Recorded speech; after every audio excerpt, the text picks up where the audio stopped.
Welcome everyone to a brand new video. Today we're going to be counting down the top 10 mods for Blade and Sorcery that are currently working. So these aren't the top 10 mods of all time, some of them have been around for a very long time, but these are just the best ones that are working right now. I don't want to give you mods that don't work that were still very good back in the day, because there's no point, you're not going to be able to use them.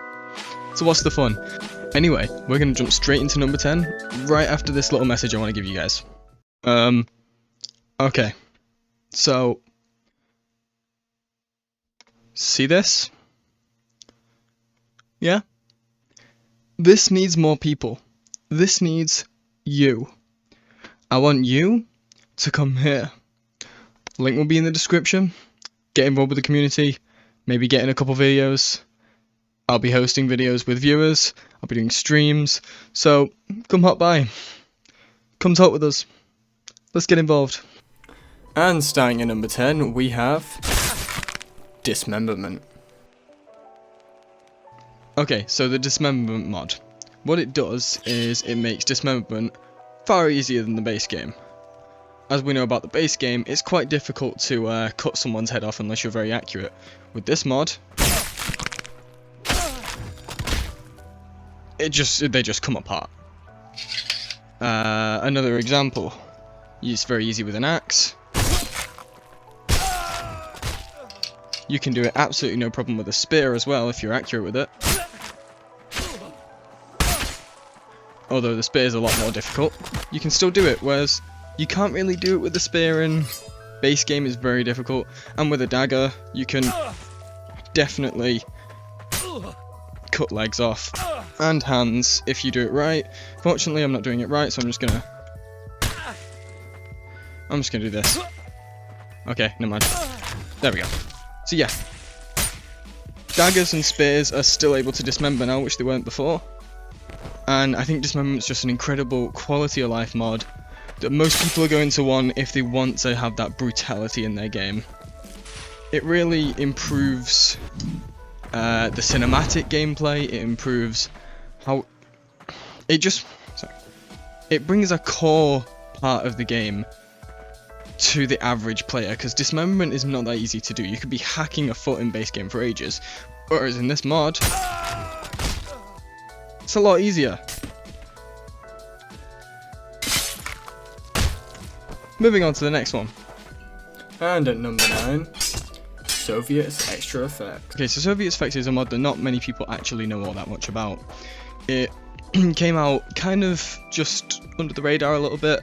But people who've picked it up know what I'm talking about. So, it adds some substance to the game. For example, weapons clashing. You get sparks. If you hit rock, you see the rock particles fall. I cannot remember what the other effects are, but there are other effects. I think it was like, it might have been mainly those two, but I think hitting other things. Yeah, you got like wood splinters that come off and fall. It's just little quality of life things that make clashing weapons with enemies way more fun, and I'm going to show you an example of that now. Okay, so I'm going to clash swords with this guy. He's at me. I'm going to block it. You see that? You saw the sparks that came off? It just improves the cinematic gameplay and really immerses you in the game much more than most of your average effects mods. I think it's a really nice, it's a very small, simple mod, but it's so incredibly well done. And that's what I like about it. Moving on to the next one. Number 8, Husky's Avatar Framework mod. Okay, so Husky's Avatar Framework allows for custom NPCs to be put into the game. They are rigged and added into the game like so, and this is one of his mods, the Dark Elf Blader, using this framework. Now this framework is really well done. He's added full dismemberment to the NPCs, so there is mostly full immersion when fighting most of the NPCs that get put into this. People have made Spider-Man mods, they've made some incredible mods that really work together nicely. I think there was Stormtroopers made recently, which go great with one of the mods later on this list.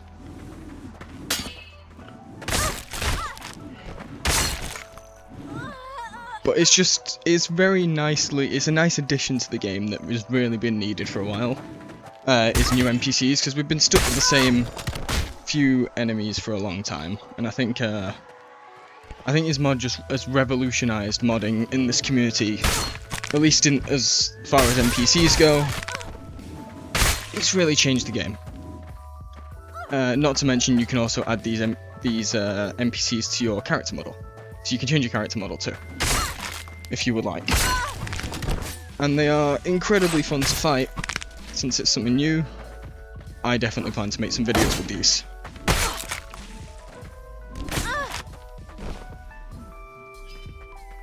Moving on to the next one.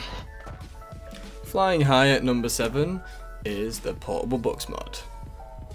Okay, so Portable Books is one of the most amazing quality of life mods you'll ever see, ever. I'm trying to present a mod. Shut up. Anyway, so there is a weapons page where you can take out any damn weapon you want from anything that you might have. So I can just pull this thing out of here, take the sword, and now I've got it. And I can do that anywhere. Absolutely anywhere. So any weapon can be pulled out. Not only that, but you can start any wave you would like. And you can actually go to any map. And there's even a way to see into the maps. If you look very carefully, you can kind of see that these are the maps. They're very pixelated, obviously to save memory, but yeah. It's just such a high quality of life mod. You can just access everything from your book on the spot. No running back and forth to that book, ever. You never have to go over there. They don't even have to exist. So it's just incredible. Absolutely love this mod. Must have for most players. Moving on to the next mod. And at number 6, the Npc Spawner Spell. Look at these fuckers. So this mod, as you can see, as I showed you before, spawns NPCs. Like so. And the reason this mod's so great is because if you're just out trying to practice your dismemberment, trying to practice your aim, as I'm really badly showing, it's just fantastic. You know? It's so damn useful if you just want to kill things that don't want to fight back. But you can make them fight back as well. There are enemies, options for enemies, which I don't know how to, there we go. So I can spawn enemy NPCs. And that's with the grip and the trigger at the same time. And you move the hand up and it spawns enemies. Yeah, and that's 100% doable just from that. So I could just, if I wanted to, just fight 3 enemies at once. And then I can just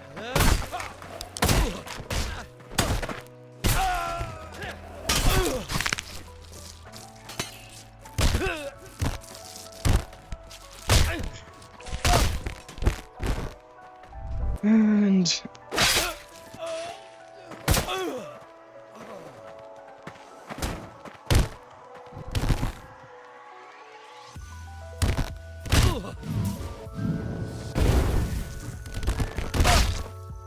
like so. Anyway, another thing you can do with this is you can spawn allies to help you fight. Now, I'm cruel. I like to kill them. I don't know why. Because there was absolutely no need to. But why would you have allies in this game? What's the fun in that? And a controversial pick at number 5, Shatterblade.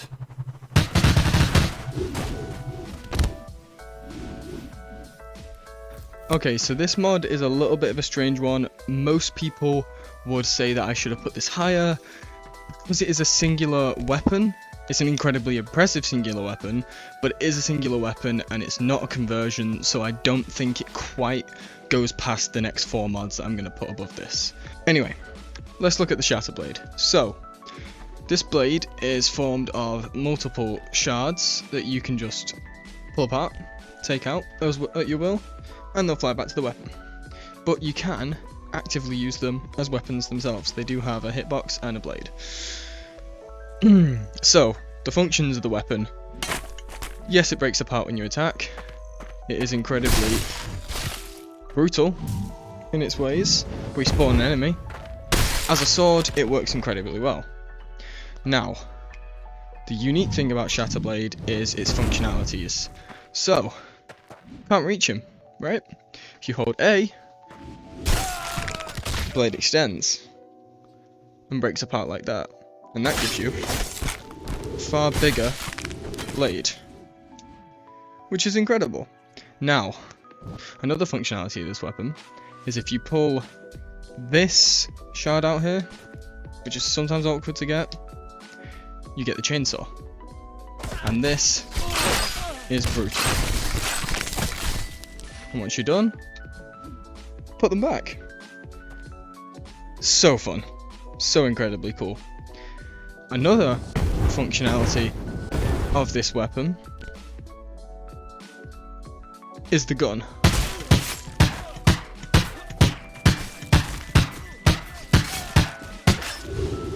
And it also aims, so you don't have to do any of the work. I can just charge this up, and then...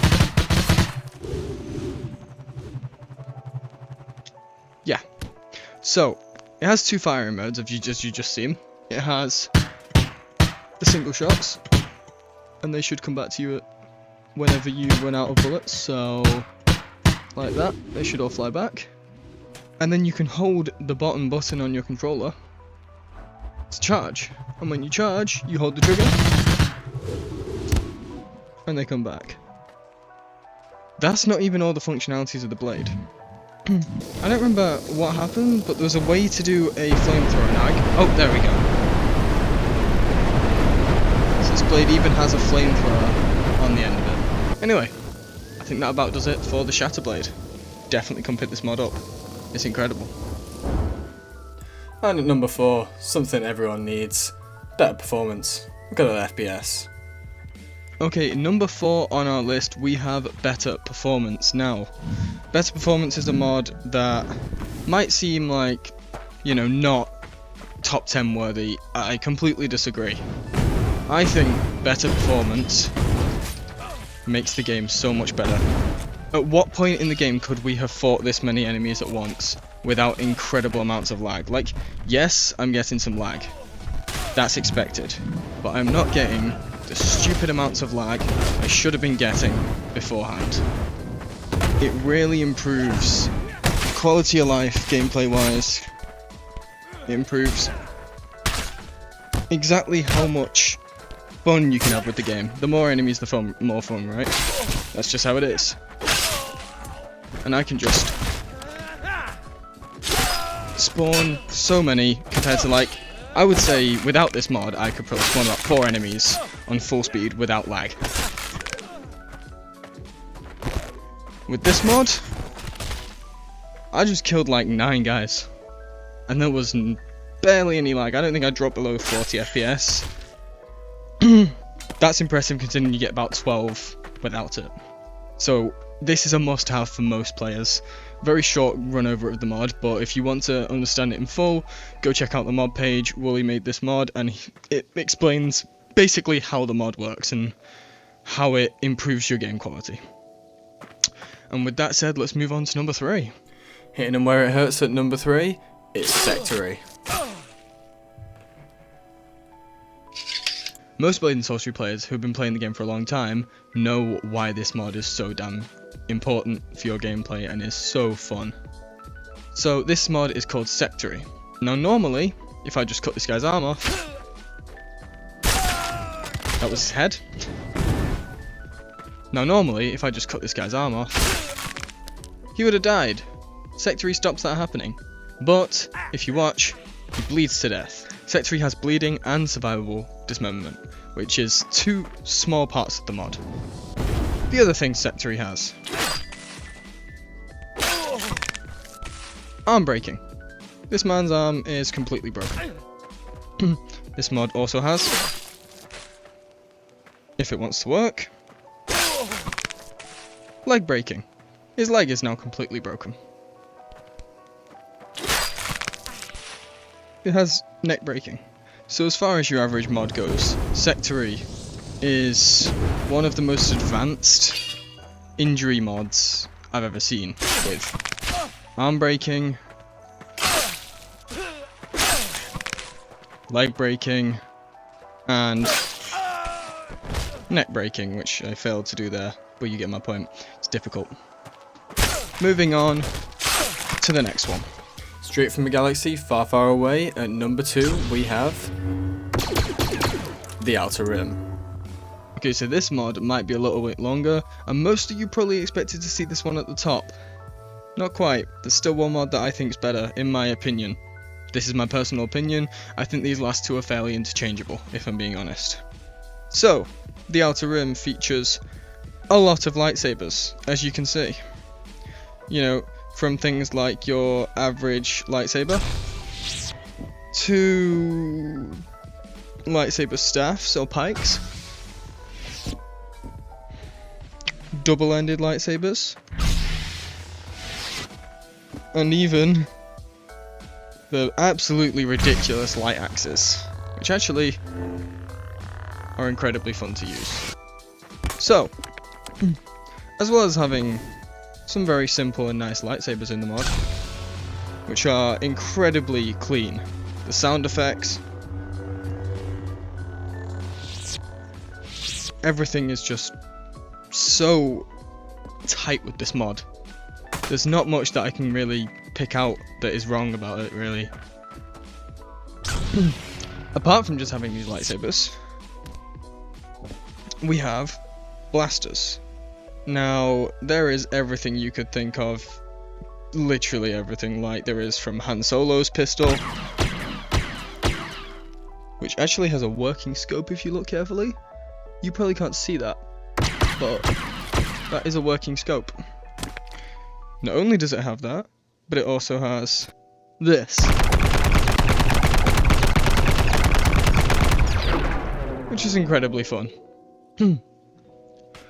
So yeah, there's a lot of guns, there's a lot of weapons, and just some ridiculous ones as well, like the Gamorrean axes that they have, the big pig guys. It's just a whole Star Wars conversion. There's helmets that you can actually, if you hold the Darth Vader helmet, and I press it,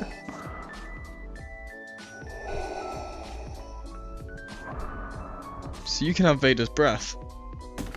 It's just everything you could ever want. As a Star Wars fan, it's incredible. And then comes the customization. So let's take Anakin's lightsaber, for example. Say you like Anakin's thing, but you're like, I like the handle, I don't like the colour. You take the colour out. Colour doesn't need to exist. Now, say your favourite colour happens to be orange. You pop that in, and now you have an orange lightsaber. That, to me, is one of the best things about this mod, is the customization. You can be whatever you want to be in the Star Wars world with this stuff. Not only do you have that, but if you use the other functions, like the grow, I can just make this lightsaber as long as I don't want to. To the point where it's ridiculous, you know? To the point where it's unusable. And vice versa. I can... it takes a lot of work out of this, but I can even make lightsaber daggers. And yes, they completely work. Now, look, ignoring that ridiculous thing, if we just take one lightsaber and we go ahead and start a Sith duel against Siths, you can fight other lightsaber users with this mod. That's not what I expected.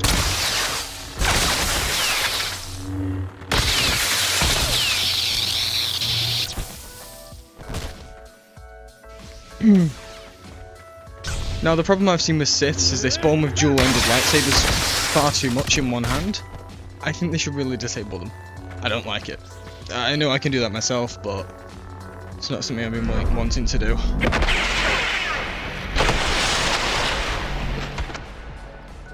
Yeah. For any Star Wars fan, this mod is a must-have. Lightsabers can be thrown and brought back to you with the grip. there's not much I can say that's bad about this mod. It's just incredible. So with that, I think we're going to move on to the next mod.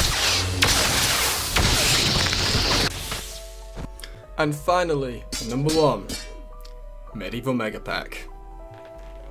Now at our number 1 spot we have, obviously, like I just said, the Medieval Megapack. There's nothing else you can pick. There are I think there is over now 200 different fucking weapons in this mod.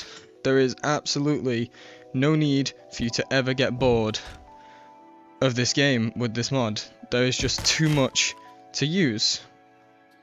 It's ridiculous.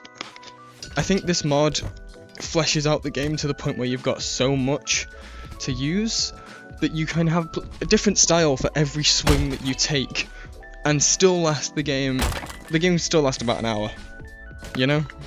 Now this mod has been the second most popular mod of all time due to Star Wars' popularity with the Outer Rim, but I really think this mod, as Blade and Sorcery as a game goes, fleshes out the game better than the Outer Rim. The Outer Rim is a conversion, this just fleshes out the game as it is, because I can just spawn standard waves of gladiators, and they should spawn with MMP weapons, which means they have a huge variety of weapons they can use.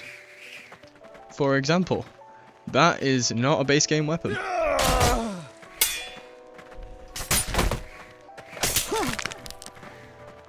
Neither is that. See, he's got a cutlass. This guy's got a warhammer, or a war pick.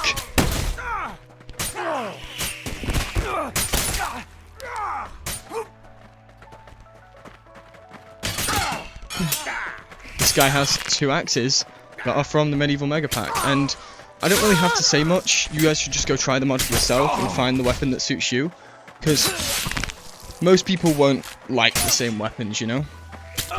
That's just how it is, unfortunately. So, the great thing about this mod is it has a weapon for everyone. And if you're into fancy and medieval stuff, this brings you the most content you could ever want, weapons-wise. And they're all imbuable, obviously. Okay guys, I just want to say thank you so much for watching this video. If you enjoyed the video, please leave a like. Please go and help these modders out. Go and check out these mods. Not that they need the help, these are some of the most downloaded mods in the history of the game. Please still go check them out. They'll improve your game tenfold. Anyway guys, thank you so much for watching. Big collab coming up. Can't wait to see you out there. In a bit.